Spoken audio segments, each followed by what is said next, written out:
प्यारे विद्यार्थियों, मेरा नाम गुड्डी है।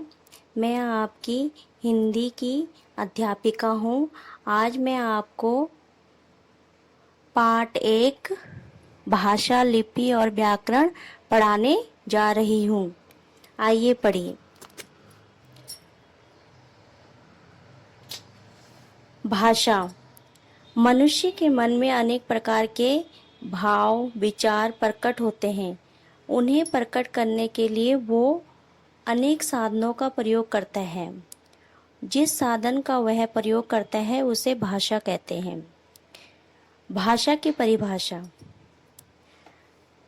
जिस साधन के द्वारा हम अपने मन के भावों, विचारों को बोलकर अथवा लिखकर एक दूसरे के सामने प्रकट करते हैं उसे भाषा कहते हैं। भाषा के 2 रूप होते हैं, लिखित भाषा और मौखिक भाषा। लिखित भाषा। लिखित भाषा वह होती है जिसमें हम अपने मन के भाव को लिखकर एक दूसरे के सामने प्रकट करते हैं। उदाहरण, पत्र लिखना।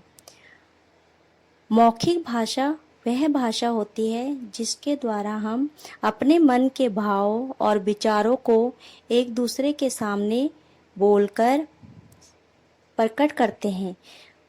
उदाहरण, फोन पर बात करना। भाषा का एक दूसरा रूप होता है सांकेतिक भाषा। जो लोग बोल नहीं सकते, सुन नहीं सकते, वह अपने मन के भाव और विचारों को एक दूसरे के सामने इशारों में प्रकट करते हैं। वे अपनी बात इशारों में एक दूसरे को समझाते हैं। उसे सांकेतिक भाषा कहते हैं, यानी इशारों में बात करना। अब हम लिपि के बारे में पढ़ेंगे। लिपि।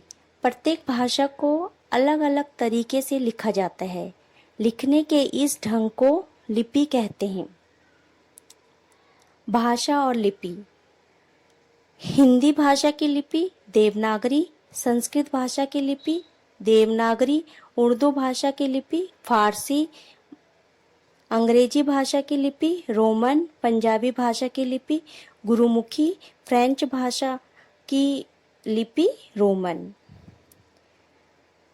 ये सब भाषाओं की अलग अलग लिपियां होती हैं जो मैं आपको पढ़कर अभी समझाया है।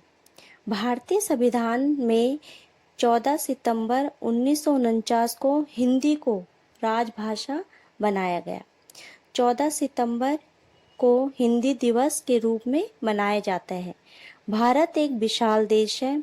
इसके भिन्न भिन्न भागों में अनेक भाषाएं बोली जाती है। यही भाषा प्रादेशिक भाषा कहलाती है। जैसे पंजाब में पंजाबी, आंध्र प्रदेश में तेलुगु, महाराष्ट्र में मराठी, केरल में मलयालम, गोवा में कोंकणी, पश्चिम बंगाल में बंगला, गुजरात में गुजराती, उड़ीसा में उड़िया, कर्नाटक में कन्नड़, तमिलनाडु में तमिल।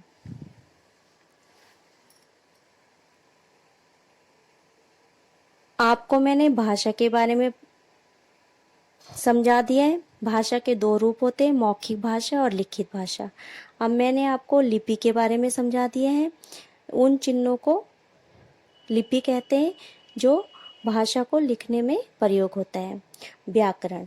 व्याकरण के द्वारा हम भाषा को शुद्ध बोलना, पढ़ना, समझना और लिखना सीखते हैं।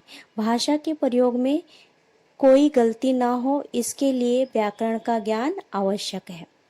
व्याकरण जो भाषा को शुद्ध रूप से लिखना और बोलना सिखाता है उसे व्याकरण कहते हैं। व्याकरण के प्रकार। व्याकरण के 3 प्रकार होते हैं, वर्ण विचार,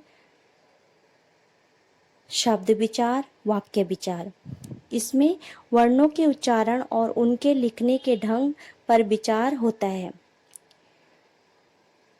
वर्णों के विचार मतलब कौन से वर्ण से कौन सा शब्द बनेगा उस पर विचार होता है। शब्द विचार, इसमें वर्णों के मेल से बने शब्दों तथा उनके भेदों पर विचार होता है। मतलब कौन से वर्ण के मेल से कौन सा शब्द बनेगा उस पर विचार होता है। वाक्य विचार, इसमें वाक्य की रचना पर विचार होता है। मतलब कि कौन से वाक्य को, कौन से शब्दों को मिलाकर पूरा वाक्य बनेगा। व्याकरण के बिना भाषा ठीक वैसे ही होती है जैसे कोई बिना जान की मूर्ति। किसी भी भाषा का प्राण उसका व्याकरण होता है। मतलब व्याकरण के बिना हम भाषा को शुद्ध रूप से नहीं जान सकते। जब तक व्याकरण का प्रयोग नहीं होता भाषा पूरी नहीं हो पाती। इसीलिए हमें भाषा का ज्ञान, शुद्ध ज्ञान करवाने के लिए व्याकरण की आवश्यकता होती है। आशा करती हूँ आपको ये पाठ समझ में आ गया हो। धन्यवाद।